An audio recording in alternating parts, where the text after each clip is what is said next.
President Robert Mugabe is expected back in the country tomorrow. He died aged 95 on Friday in Singapore. Mugabe is expected to be buried at Heroes Acre, a hilltop monument reserved for national heroes. But there are reports that his family and government are at odds about where he will be laid to rest. Ian says Samkele Oseko is in Harare.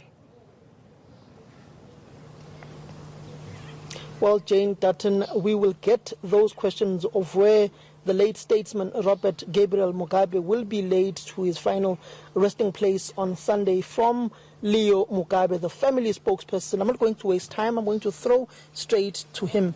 Mr. Leo Mugabe, when are the remains of the former president arriving here in the country? And not to be rude, let me pass my condolences to you and the family as well. When are you expecting these remains? Thank you very much. We are expecting the remains to arrive tomorrow, Wednesday, at 1500 hours. Mr. Mugabe, there's also been reports of a feud, one may say, between those in government today, Emerson Mnangagwa, and the family, on where President Robert Mugabe will be laid to rest, whether it's at Heroes Acre or it's going to be at the home village of where Mr. Mugabe spent most of his time. Where will he be laid to rest on Sunday? Let me first of all correct that there's no feud between the family and the government. As to where he will be buried is dependent on the family.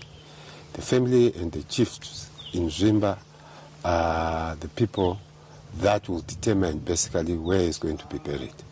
To say there's feud is not correct, it's not true. We've been meeting with government and everything has been very smooth. There's understanding, there's clarity on responsibilities, and therefore there is no feud whatsoever. At this point in time, it's not yet clear. Has the family decided on where the former president will be laid to rest? Because we're not getting a clear indication of where he will be laid to rest. Yeah, you know, from the onset, I did allude to the fact that some time back in '85, you know, when Chief Zimba died, the person who was supposed to become chief was President Mugabe. And because of that, he gave to a cousin to say, look, I'm president, I cannot be chief in the village at the same time. So as such, the chiefs in Zimba still regard him as chief. And in terms of tradition, they are the ones that determine where he's going to be buried, how he's going to be buried, the procedures that must be followed in his burial. You know, this is a cultural thing. And nobody can push the chiefs to divulge where they are going to bury. In the old days, you know, if a chief dies, he would actually be buried without people knowing that the chief has died. And after a month or 2 months, they will announce that the chief is no more. But they will have long buried him. So people will then go to a funeral for somebody who has long been buried.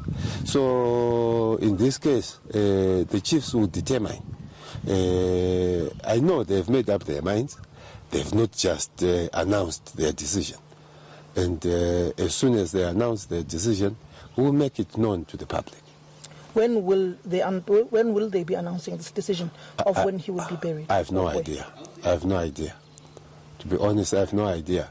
You know, I hope soon, but I have no idea. You know, and as to whether they are obliged to announce the actual thing or to announce something else that, you know, you can only do 1, 2, 3, and these people are going to be buried in this manner, and by who? Is the whole public going to be there? You know, these are all questions that, you know, the cultural side of things will answer. Is it most likely going to be in the village? I don't know. How would you as the family like the legacy of Robert Gabriel Mugabe to be remembered? You've got many circumstances that have played out over the years. The land grabs in the early 2000s, the Matebele land murders, the ethnic violence that took place between the Shonas and the Ndebeles. how would you like the legacy of Robert Gabriel Mugabe to be remembered? It's very much highly contested. Some hailing him as a great liberator, others saying a liberator turned villain. How would you like him to be remembered? Let me correct something. If my history tells me right, there was no violence between Shonas and Ndebele in this country since independence. There was nothing like that. I would not want to dwell on government issues. I really want to dwell on family issues, and he did great by the land reform program. You know, if you want to say you have inheritance, what can you inherit if it is not land? What can your children or your children's children have as theirs if it is not land? So it's unfortunate, you know, you call it land grabs, you know, instead of restoration, you know, of what had been grabbed from us in the 1800s. We took back the land, and he led that revolution. It was the second part of our revolution from the liberation struggle. So the land was always the issue. Now we have our land, and people are happy. The next thing that obviously happened when we got the land in the 2000, we had a drought. You know, that coincidence, you know, where you have a drought, you have just taken the land and you have a drought, and suddenly there's no food. You get my point? Led to this misconception.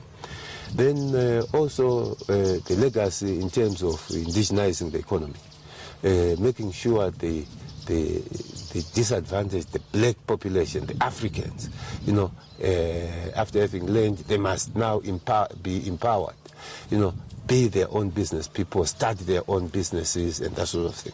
So for us, you know, we see a legacy in all what he did. You know, for some, you know, in other parts of the world, they see it differently. But we have no regrets, you know, we will not apologize for having taken the land. Mr. Mugabe, we're strictly out of time. I'm going to throw a last question to you with regards to his relationship with those whom he perceived as his tormentors